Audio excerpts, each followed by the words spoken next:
Hey my friends, my name is Catherine and today I'm going to be working with a bit of shrink plastic. I've already made a ruler for my shrink plastic. This is a brand of shrink plastic that I've never worked with before, so it's a good idea when you're working with it for the first time to make a ruler. I cut it off from the longest section of the plastic and I shrank it down, and that's what I ended up with. So that's what that's going to be. And I today am making a little Hunter card for one of my fandoms, Hunter. I want it to be a keychain that I can wear on my charm chain.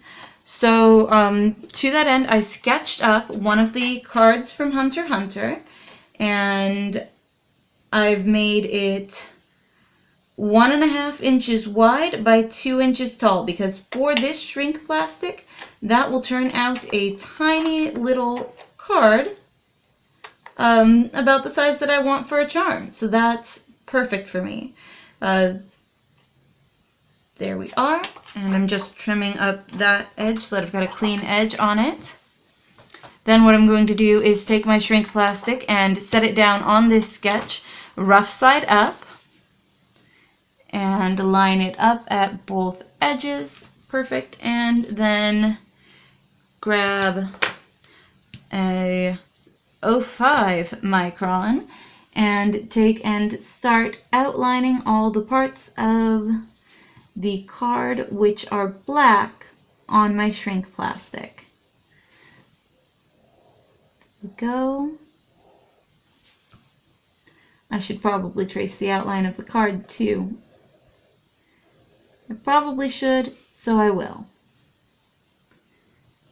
Go just outside of that line, because I want to cut the line away so that I don't end up with a black border around half of my card. So I'm tracing just outside of the line, and then when I cut, I will cut just inside of the line. There we are, and then the symbol for the hunters go in the center.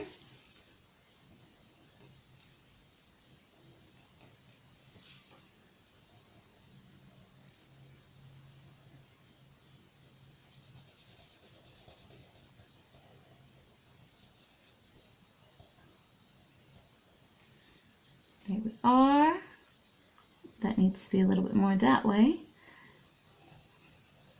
Color that in.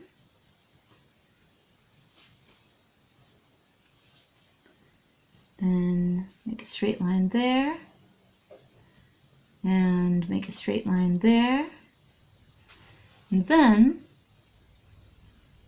draw these boxes, trying to make my lines as straight as possible.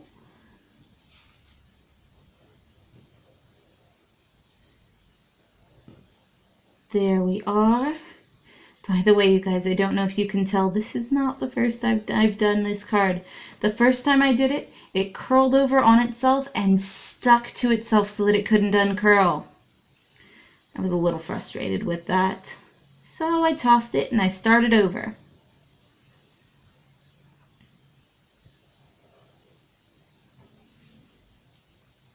There we go.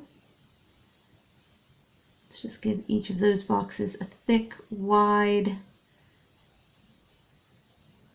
end on them on both sides.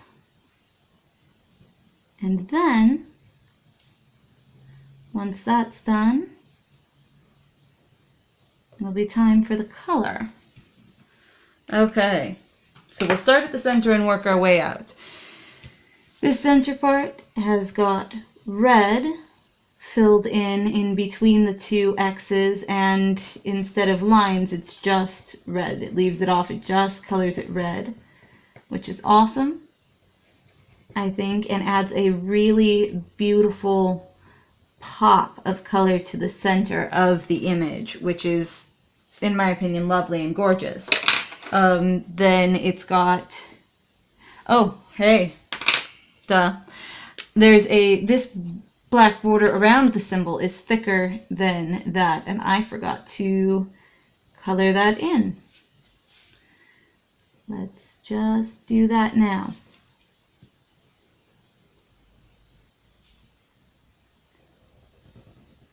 There we go. All right, and then color it all in while I'm thinking about it and remembering.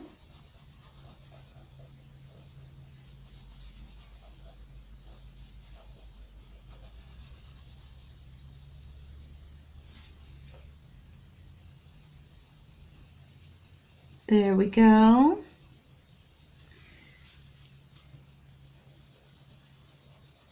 There we are, much better.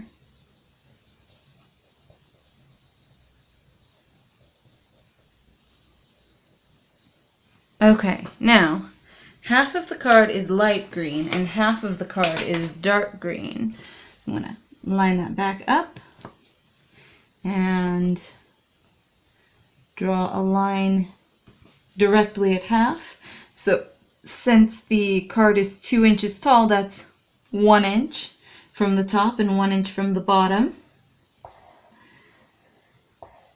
I measured it to begin with during the original sketch.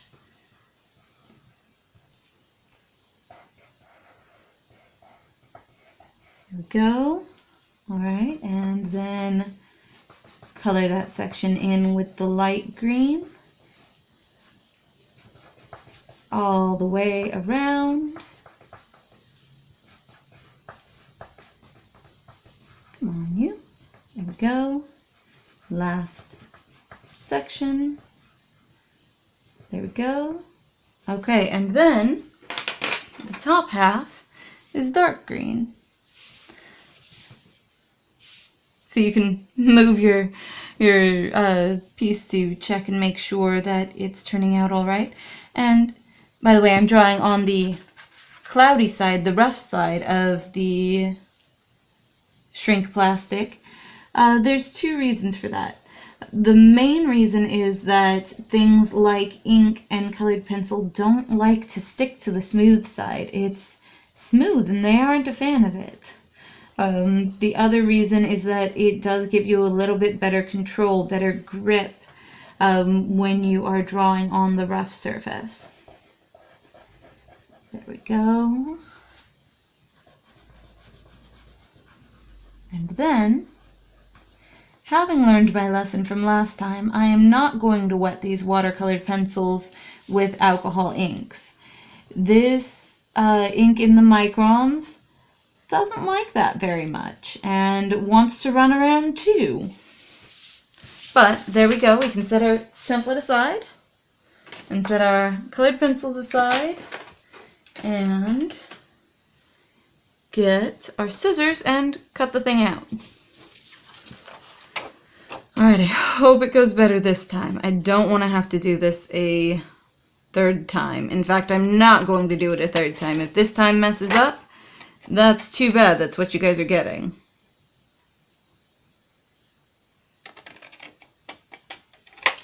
There we go. Alright, clip the card out. Now, we're going to set it on a bit of tile. That is a surface that the card itself will not stick to. For the very good reason that we don't want it sticking to it. And then I'm going to use a stick to hold the card in place so that it doesn't get blown around by my heat gun. And then what we're going to do is give it a blast of heat. It'll slowly heat up and then start to shrink real quickly. But we're going to give it from a distance so that it heats up evenly, is our hope.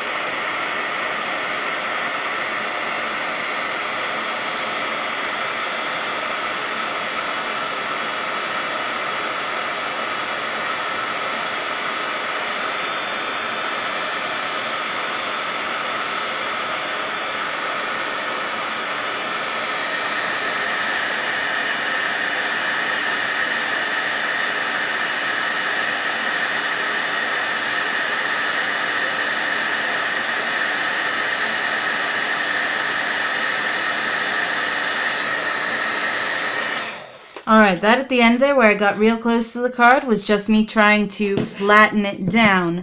But there we have it. And you know what I forgot to do?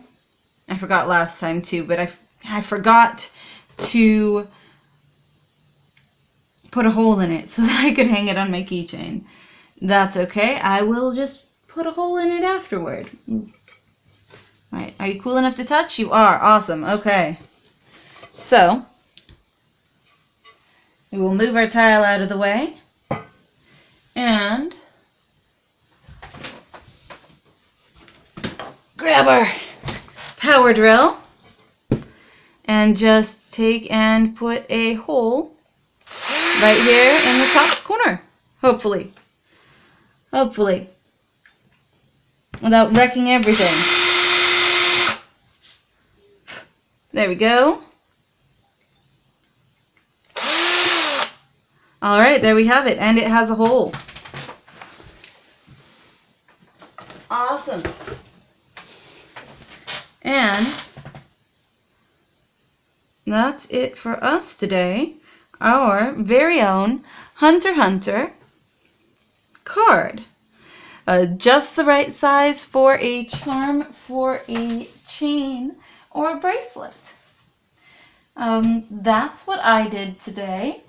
If you want to show me what you did today, I would be happy to hear about it. I love hearing from you. And remember to subscribe. And if you have any ideas or anything else that you think I should do with Shrinky Dinks, leave a comment down below. This was pretty much my one idea.